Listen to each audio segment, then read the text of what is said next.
ট্রাম্পের সঙ্গে বৈঠক করতে চান জেলেনস্কি। রাশিয়ার সঙ্গে সম্ভাব্য শান্তি চুক্তির সবচেয়ে সংবেদনশীল বিষয়গুলো নিয়ে সমাধানে পৌঁছতে যুক্তরাষ্ট্রের সাবেক প্রেসিডেন্ট ডোনাল্ড ট্রাম্পের সঙ্গে সরাসরি বৈঠক চান ইউক্রেনের প্রেসিডেন্ট ভলোদিমির জেলেনস্কি। বুধবার ২৪ ডিসেম্বর সাংবাদিকদের সঙ্গে মতবিনিময়ে এমনটাই জানিয়েছেন তিনি। ব্রিটিশ বার্তা সংস্থা রয়টার্স এ খবর জানিয়েছে। নিজের দপ্তর থেকে প্রকাশিত মন্তব্যে জেলেনস্কি জানান, মিয়ামিতে অনুষ্ঠিত সর্বশেষ যুক্তরাষ্ট্র ইউক্রেন আলোচনায় দুই দেশের প্রতিনিধি দল ২০ দফা কাঠামো পরিকল্পনা চূড়ান্ত করার আরও কাছাকাছি এসেছে। জেলেনস্কি বলেন, এটি একটি কাঠামোগত নথি, যুদ্ধ শেষ করার ভিত্তিমূলক দলিল।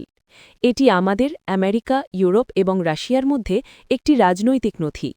তিনি আরও বলেন, সংবেদনশীল বিষয়গুলো নিয়ে আলোচনার জন্য আমরা নেতৃ পর্যায়ের বৈঠকের জন্য প্রস্তুত। ভূখণ্ড সংক্রান্ত বিষয়গুলো নেতৃ পর্যায়ের আলোচনাতেই নিষ্পত্তি হওয়া প্রয়োজন। ডোনাল্ড ট্রাম্প দীর্ঘদিন ধরেই বলে আসছেন, তিনি ইউরোপে দ্বিতীয় বিশ্বযুদ্ধের পর সবচেয়ে ভয়াবহ এই যুদ্ধের অবসান চান। তবে এখনও পর্যন্ত তিনি যুদ্ধরত পক্ষগুলোর কাছ থেকে বড় কোনো ছাড় আদায় করতে পারেননি। কিয়েভ চাইছে যেন ওয়াশিংটন একটি খসড়া শান্তি পরিকল্পনা সংশোধন করে। ওই খসড়ায় ইউক্রেনকে আরও ভূখণ্ড ছাড়, ভবিষ্যৎ সামরিক জোটে যোগ না দেওয়ার প্রতিশ্রুতি এবং নিজস্ব সেনাবাহিনীর ওপর সীমাবদ্ধতা মেনে নেওয়ার কথা বলা হয়েছিল, যা মস্কোর প্রধান দাবিগুলোর সঙ্গে মিল রয়েছে। ইউক্রেনের মতে এতে দেশটি ভবিষ্যতে রাশিয়ার সম্ভাব্য আগ্রাসনের মুখে প্রতিরক্ষাহীন হয়ে পড়বে।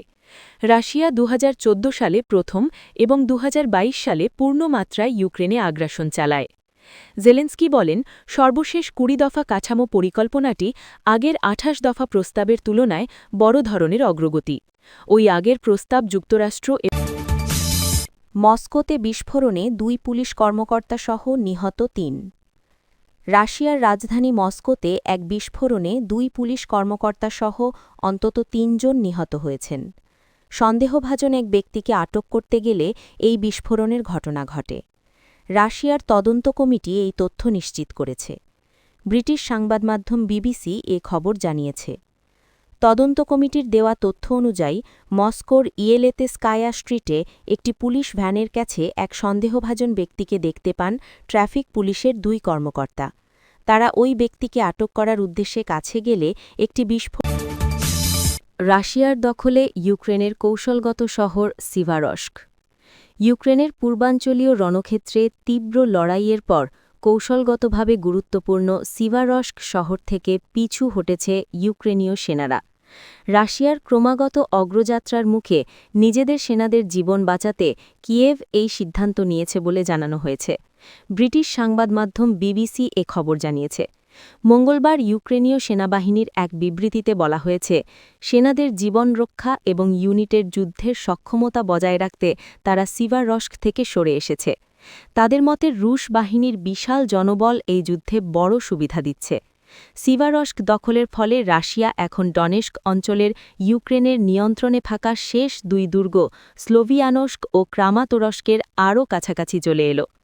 রাশিয়া বর্তমানে ডনেস্ক অঞ্চলের ৭৫% এবং পাশের লুহানস্ক অঞ্চলের ৯৯% এলাকা নিয়ন্ত্রণ করছে। এই দুটি অঞ্চল সম্মিলিতভাবে ডনবাস নামে পরিচিত। সিভারস্কের পতনের দিনেই ইউক্রেন জুড়ে ৬৩৫টি ড্রোন ও ৩৮টি ক্ষেপণাস্ত্র দিয়ে ভয়াবহ হামলা চালিয়েছে রাশিয়া। ইউক্রেনের বিমানবাহিনী জানিয়েছে, তারা এর মধ্যে ৬৬১টি ড্রোন ও ক্ষেপণাস্ত্র ভূপাতিত করতে সক্ষম হয়েছে। তবে এই হামলায় এক শিশুসহ অন্তত ৩ জন নিহত হয়েছেন। জাইতমির অঞ্চলে এক শিশু হাসপাতালে চিকিৎসাধীন অবস্থায় মারা গেছে। এছাড়া মার্কিন তেল ট্যাঙ্কার জব্দকে চরম চাঁদাবাজি আখ্যা ভেনেজুয়েলার। যুক্তরাষ্ট্রের বিরুদ্ধে তেল ট্যাঙ্কার জব্দকে কেন্দ্র করে সবচেয়ে বড় চাঁদাবাজি চালানোর অভিযোগ তুলেছে ভেনেজুয়েলা।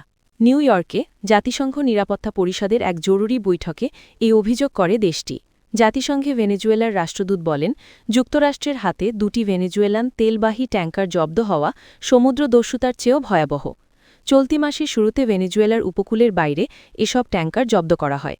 যুক্তরাষ্ট্র আরও একটি ভেনেজুয়েলান ট্যাঙ্কার ধাওয়া করছে বলেও জানানো হয়েছে।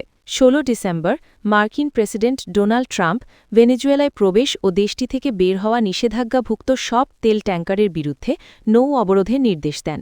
ট্রাম্প বলেন, জব্দ করা ট্যাঙ্কারে থাকা অপরিশোধিত তেল যুক্তরাষ্ট্র নিজের কাছে রাখতে পারে বা বিক্রি করতে পারে, এমনকি জাহাজগুলোও বিক্রি করা হতে পারে। এই অভিযানের অংশ হিসেবে যুক্তরাষ্ট্র ক্যারিবীয় অঞ্চলে ১৫,০০০ সেনা মোতায়েন করেছে। এর মধ্যে রয়েছে বিমানবাহী রণতরী, গাইডেড মিসাইল ডেস্ট্রয়ার এবং অ্যাম্ফিবিয়াস অ্যাসল্ট জাহাজ। এটি ১৯৮৯ সালে পানামা আক্রমণের পর এই অঞ্চলে যুক্তরাষ্ট্রের সবচেয়ে বড় সামরিক মোতায়েন। যুক্তরাষ্ট্রের দাবি, এই মোতায়েনের উদ্দেশ্য হল ফেন্টানিল ও কোকেনের মতো মাদক পাচার ঠেকানো। তবে সাম্প্রতিক মাসগুলিতে ক্যারিবীয় সাগর ও প্রশান্ত মহাসাগরে ২০টির বেশি জাহাজে যুক্তরাষ্ট্রের হামলায় অন্তত ৯০ জন নিহত হয়েছে।